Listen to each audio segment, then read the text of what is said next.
Hey, everybody, welcome to the Sky Lounge, and this is Piggyskin Picks, where I pick the winners and losers of the upcoming NFL weekend, week number 9, boys and girls. 10 out of 14 of the pick'ems. Not bad, not bad. I mean, considering that we went, 7 out of 14 in back-to-back weeks, so I'll take a 10 out of 14. But hopefully, in week number 10, we boost those fucking numbers up. And it starts off with Thursday Night Football between the Indianapolis Colts and the Tennessee Titans.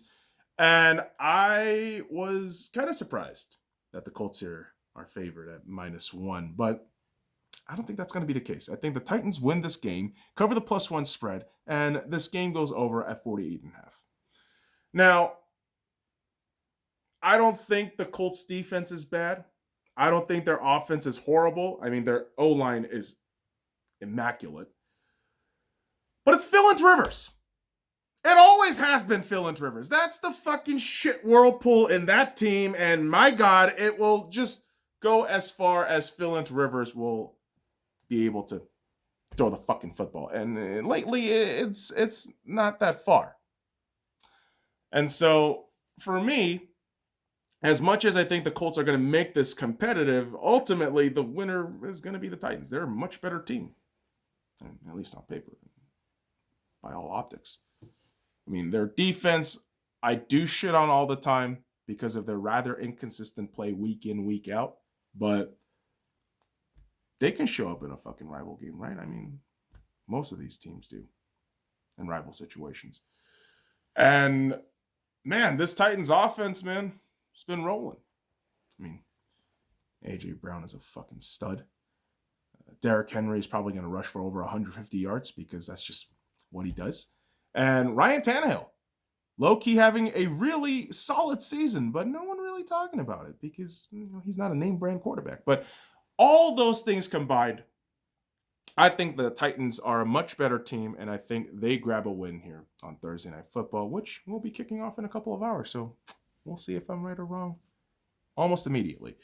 And that will lead us into some Sunday football games. And we start off with the Tampa Bay Buccaneers heading over to Carolina territory to take on the Panthers. And you know what, man? I have a feeling that the Panthers are going to win this game, cover the spread at +6, and the under at 50.5 seems like a good play here. And it's not to just completely shit on Tom Brady. Listen, man, the man is the greatest quarterback of all time. I don't want to hear shit about that. But at the present moment, yeah, he's just kind of bang average at best. Okay, this 2017 Pro Bowl that the Tampa Bay Buccaneers are rolling out, you question a lot of their production. You question if Gronk is actually good or had good moments in games against bad teams, or you're not really sure about this team whatsoever. Other than the fact that, yeah, this is a 2017 Pro Bowl, and Bruce Arians and Tom Brady, I mean, they're probably going to head into the fucking retirement home together. A couple miles away over there. Because it's Florida, and that's where the whole stereotype of old people retiring, that's where that shit goes. But, the thing is with this game, I don't think the Bucs defense is going to be able to handle Christian McCaffrey. I don't think the Bucs offense is going to be potent enough against this high-flying young Carolina defense. And man, what Matt Rule has been able to do over a short course of the season, it's pretty remarkable. I mean, he's establishing a culture there. It feels as though the young cats are rising on up at a pretty fast and exponential rate. And I wonder, I mean, is the Carolina Panthers, making a potential playoff push here? Because the NFC South is not a give-me division at all. Look at the fucking records, man. I mean, the Carolina Panthers can definitely make a push if they wanted to. And again, I just do not buy this Bucs team as just this dominant force in the NFC. I just kind of see them as a good 9-7 team that probably ekes by into the playoffs, but overall, you're just kind of suspect week in, week out. So I got the Panthers winning that game to start off Sunday, but we'll move on into what I hope is a pretty fun game to watch, where my boy Baker Mayfield, yes, this is the Shake and Bake shirt, not a Cleveland Brown shirt, but a Baker Mayfield t-shirt that happens to be in the color brown. But the Cleveland Browns will be hosting the Houston Texans. And, this is my ultimate hope. And obviously, I like Baker Mayfield. I want the Browns to win. And, -3, it's a bit much, especially with the way the Browns have been playing as of late, in close game situations. But I like that spread. I also like the over at 49. Obviously, you got good pieces on defense, especially for Cleveland. And you do have a J.J. Watt over there in Houston, but I don't think the Cleveland defense is going to do too much against Deshaun Watson. I mean, they'll do their damage, but I think you're going to have a pretty sizable amount of points between these two teams. And I get a feeling it's Kareem Hunt that's going to just carry this game and win it for the Browns. But hoping that Baker Mayfield gets an outstanding outing. Yeah, I just can't stand the fucking Baker hating. Yeah. I get it. He's not everyone's cup of tea, but what are you shitting on him for? Oh, his inconsistent play. Why don't you fucking get at Lamar Jackson then, assholes? Or Gardner Minshew. Or, I don't know, Josh Rosen. Or technically Josh Allen for a minute, but whatever, man. I just hate the fucking Baker Mayfield hate, and so I get a little antsy and salty about that shit. But I believe the Cleveland Browns will win this game, and yeah, I mean it's the fucking Texans, man. You have to win that game. Now we move on into the next game: the Washington Redskins, the DC assholes, Washington football team. Fuck you, I don't give a fuck. Versus the Detroit Lions. And you know what's curious? I went to sportsbookreview.com, and I also went to an actual sportsbook here in Las Vegas. No odds whatsoever. No stats. And I thought, oh, fuck. No one cares about this game. Cool. Figured. But without having any of the numbers, I'm just going to tell you right now. I get a feeling Detroit's going to win the game, but here's what I think is going to happen, okay? It's either situation A or situation B in this matchup. Either situation A, Ron Rivera overshoots his fucking load and chokes himself out of the game, or B, the Lions just choke after having a substantial lead. That's just what they've been doing all season. And yeah, no one's really a winner in this game, right? You're not really winning the toilet bowl. You're not really getting to a playoff spot. You're just hammered into mediocrity. Oh, God. So nauseating.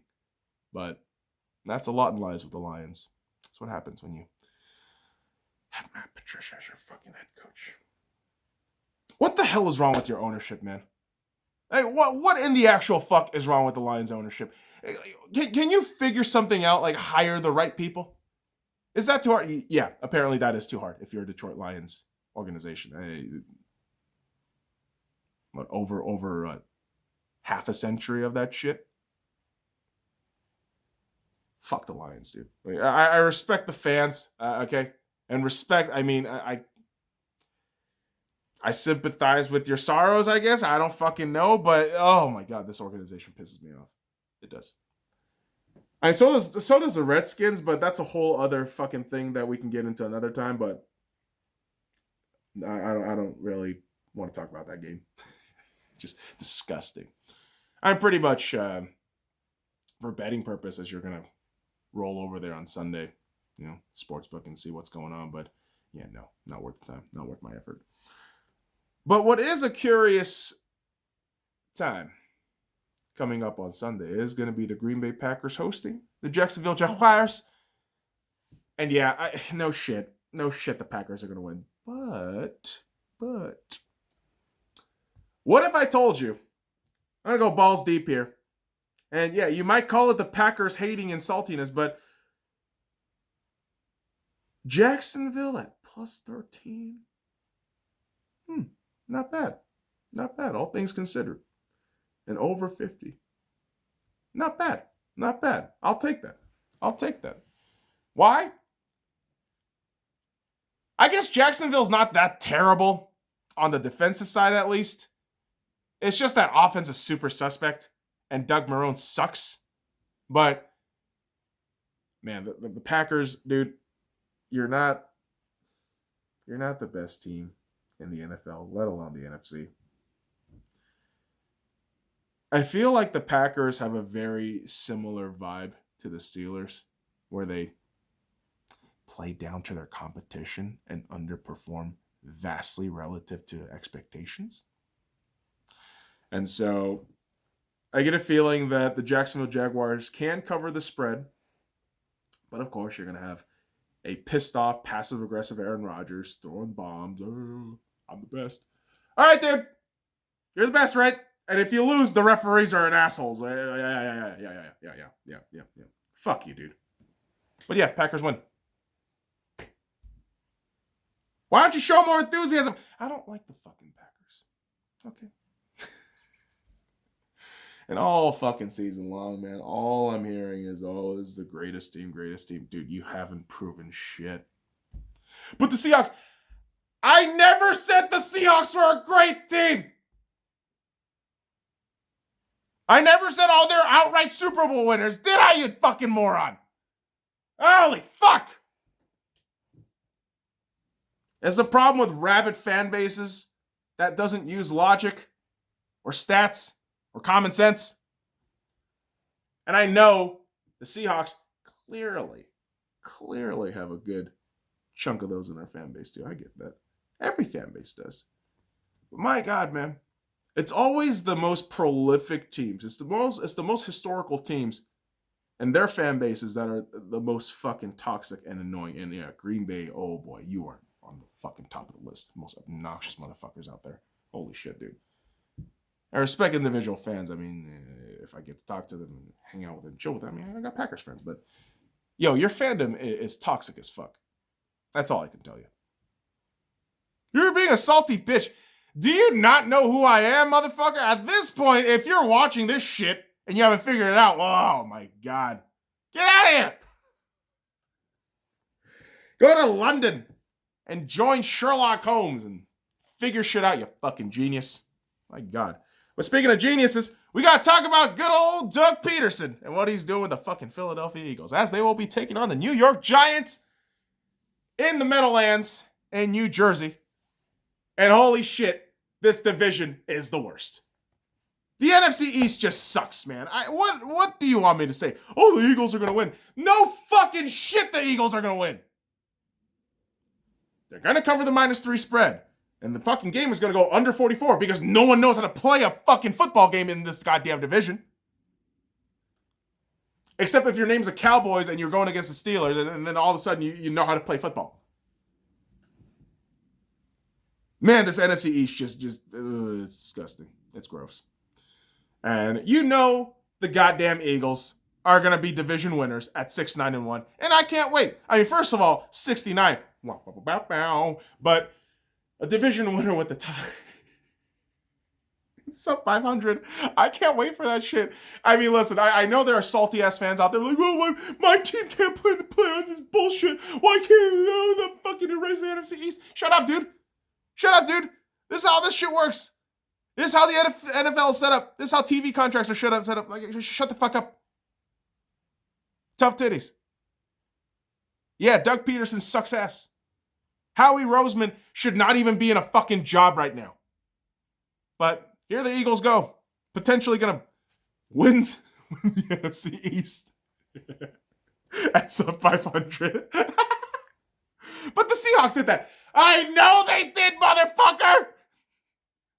God damn it! I always love those fans who fucking project and deflect. Like, I shit on your team and all of a sudden it's, oh, but what about your team? Dude! I know my team's sins and flaws. I embrace and accept that. That is my shit and burden to bear. But if I see and observe things happening in front of me I'd like to call them out. Yeah? God damn it. Arguing with hypothetical fans and screaming in an empty room. That's what I do best, boys and girls. But you know what the Miami Dolphins do best?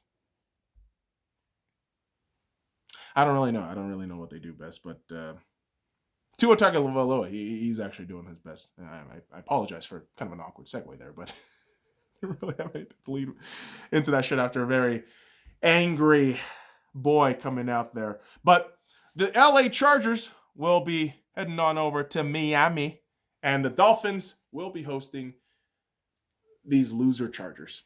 And, I call them losers because the Chargers will find a way to choke themselves out of a game and lose in the most heartbreaking fashion possible. Oh, Justin Herbert. Yeah, Justin Herbert. Great.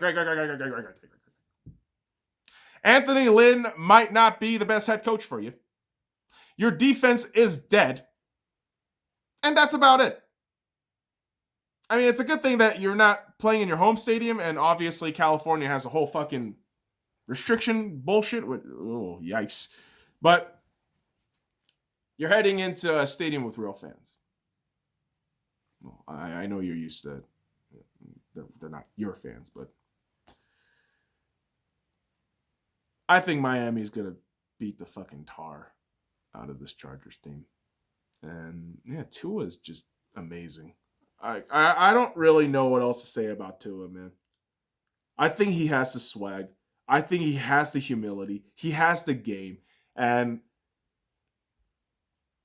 give him 2 years, man. He's going to lead his team to a possible AFC championship, maybe a Super Bowl. He seems like that kind of guy. And I like the Miami Dolphins to cover the spread here at -2 over 48.5. And yeah, man, Brian Flores and the boys doing it fucking big for Miami. And you could potentially head into the playoffs with this team. I'm going to be shocked if that happens. I mean, I did have the Miami Dolphins actually going into the playoffs prior to the season kicking off. So be curious to see where they land in the end there. So, I like the Dolphins to win this game against the Chargers. Now, let's move on into the next game where another AFC East team is going to be facing a pretty tumultuous task, taking on the Arizona Cardinals, who, after a pretty astounding game against the Miami Dolphins, come out with a loss. But I get a feeling after that epic game against the Miami Dolphins and kind of a heartbreaking loss for the Cardinals, they bounce back this week against the Buffalo Bills. I like the Cardinals to cover this -2 spread. I also like the under at 56.5. And it's not to lay salt on the Buffalo Bills at all. Trust me.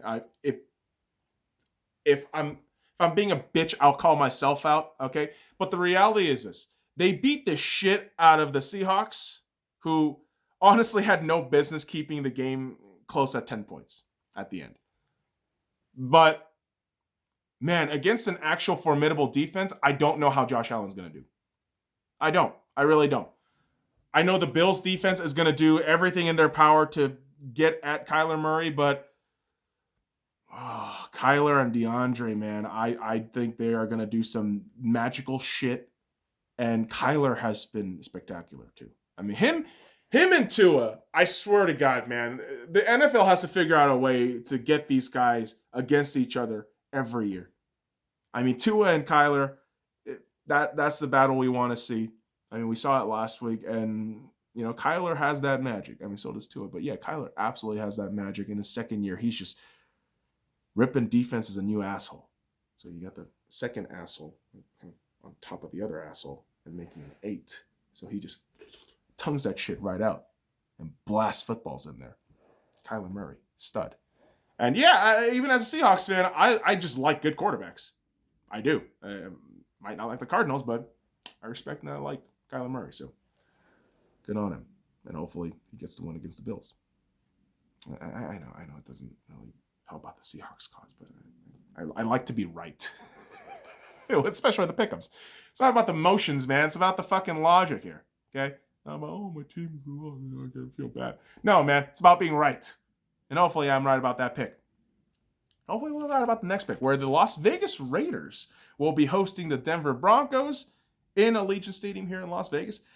I like the Raiders to cover the spread here at -4.5. I also like them to win and keep this game under 50.5. Now with the Broncos, I get a feeling that they're going to keep this game as close as possible, but inevitably come out with the loss. Which, again, I mean, if you're a Broncos fan at this point, you'd rather lose games and get a higher draft position, right? Than needlessly win games, kind of like what the fucking Falcons are doing. But yeah, this Raiders team, I've always said this. I mean, you have the talent, you have that factor. Just fucking push it. Capitalize off of it. Every fucking game, it feels like they got it. It just they're not pushing hard enough. And yeah, that comes down to brass tacks and all the fucking subtle nuances in the game itself. But the Raiders always feels like they're at 75%. If they just push it a little bit, they'll be at 90. And it's like, you're just so close. I don't know what it is. You're just so close. But I like the Raiders to win this game here on Sunday in Las Vegas. And another curious rivalry matchup in the division is the Cincinnati Bengals and the Pittsburgh Steelers. Now, I think the Steelers will definitely win this game, sure. But I like the Bengals to cover this game at +8. Now, we know what the Bungles do. And I know how kind of tricky, division rivalry games are. And so I like the over at 49. Or 47.5, I apologize. But I don't really trust the Steelers team. I've said this multiple times. I think the Steelers team is kind of churning and bubbling on wins that are fluky at best. And I just don't see them as this perfect team that everyone else is painting them to be. And I like Joe Burrow to do a little bit of damage here. But yeah, the Steelers ultimately come out the win. Now, moving on to the next game, the San Francisco 49ers taking on the New Orleans Saints. Yeah, Saints win, cover the -9 spread, and over at 49. And holy shit, dude, if you don't do any of those things, Saints, what the fuck are you actually doing? No Kittle. No Jimmy GQ, which, I mean, that actually helps out the 49ers, if anything. I don't think Deebo Samuel's going to be there. I have no idea. Because, honestly, who the fuck knows who's injured on the 49ers at this point? It feels like everyone's injured on the fucking 49ers. And so the Saints, by all means, should dominate this game. But we know what the Saints are all about. Pounding their chests in the regular season and choking in the fucking playoffs. So I'm all in for that shit, bitch. Have fun, Saints. Now, the Seattle Seahawks will be taking on the LA Rams in LA. Yeah, obviously I am going to pick the Seattle Seahawks. But I'm also going to give you this bit of opinion. I honestly think there's a good chance the Seattle Seahawks can lose this game. The Rams are favored at -1, right? The total is at 54.5. I think this game goes over. I don't know if the Seahawks are going to win, though. I just don't. Because between this real shitty defense led by Ken Norton Jr., the defensive coordinator, and I'm not shitting on the individual parts on this defense. I am talking about this defense as a whole is shit. All right? And with Russell Wilson honestly not looking 100% and getting real arrogant and impatient with the ball, just chucking shit out. And all that, along with our special teams that can be the opposite of special or, retarded. I honestly don't know. Because the Rams, for all intents and purposes, they've been heading in the right direction, except Jared Goff sucks ass. But I don't really have a lot of confidence with the Seahawks team right now. I don't. Do I still think Russell Wilson is MVP? Yes, absolutely. Absolutely. I still think Russell Wilson is MVP. But this team right now, not great.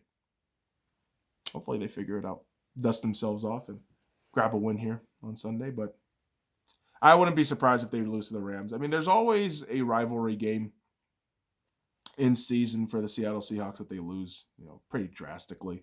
And the Rams have been, kind of ultimate bullies over the last few years, and I can admit to that. And if we take the L, I'm not going to be a sore bitch about it, honestly, but and it's going to be upsetting to see all the teams rise up, and our position in the NFC West is just shaky at best right now. So, yeah, go Hawks, but not feeling all that confident about that game. But hey, we move on into Sunday Night Football, where we get the Baltimore Ravens and the New England Patriots. Dude, why are you even showing that game for Sunday Night Football? Seems like a waste, because it feels like it's going to be a one-sided game. Baltimore Ravens winning the game, covering the -7 spread and under 44, because Cam Newton is shit. And Lamar Jackson probably runs more than throws, and seems like another boring-ass fucking Sunday Night Football game. How tragic. But we'll follow that up with more tragedy on Monday Night Football, where you get the Minnesota Vikings taking on the Chicago Bears. And the only reason why I'm just vested into this game is because I really want to see what Dalvin Cook does in this season. Because I get a feeling this man could potentially be an MVP. I mean, back-to-back 200-yard games, man. And with the way the Bears are right now, I get a feeling the Vikings win this game outright on Monday Night Football. -2.5 spread, no problem for the Vikings. And over 43, pretty reasonable, considering, I don't know, as good as both defenses are at times. I think, with the way Dalvin Cook runs, and with how a lot of times the Vikings can choke on themselves a little bit, you're going to have a pretty high-scoring game, relatively speaking, for these two teams. But, man, I got to tell you right now, man, whoever thought of this shit, whether it's Gary Kubiak, Mike Zimmer, take a fucking bow. Do not give Dirk Cousins the fucking ball. Smartest move ever. Ever. Hey, let's not give the ball to the quarterback who essentially fucks us in the ass when we give him the ball. Oh, look at that. We're winning games. Oh, shocker. Oh, yeah, I would love to see Dalvin Cook rush for another 200 yards. I think it could potentially happen. I mean, the Chicago Bears team, and as good as they are on defense, I don't know. If you're going against a man possessed like Dalvin Cook, it could be a very troubling time. So that's all the picks from me for Week 10, boys and girls. So we also got some bye weeks because teams need to rest up. Got the Atlanta Falcons, who should be on an eternal bye week because I don't want to fucking ever see them again. The Dallas Cowboys, who needs to just go to therapy or something. I don't know. The Kansas City Chiefs and the New York Jets. Why are the Jets on a bye week? Just fucking give them the number 1 overall pick and watch Trevor Lawrence just decline that shit. Holy fuck. What a disaster. But let's read the picks off from the start, boys and girls. So I got the Tennessee Titans, the Carolina Panthers, the Cleveland Browns, the Detroit Lions, the Green Bay Packers, the Philadelphia Eagles, the Miami Dolphins, the Arizona Cardinals, the Las Vegas Raiders, the Pittsburgh Steelers, the New Orleans Saints, the Seattle Seahawks, asterisk, potentially Seattle Seahawks, the Baltimore Ravens, and the Minnesota Vikings. And that'll do it for me here on Piggyskin Picks, boys and girls. Go ahead and follow me at the Sky Lounge on all the links in the description below. Like, comment, subscribe for more daily content. And until next time, kids, fuck off. Boo.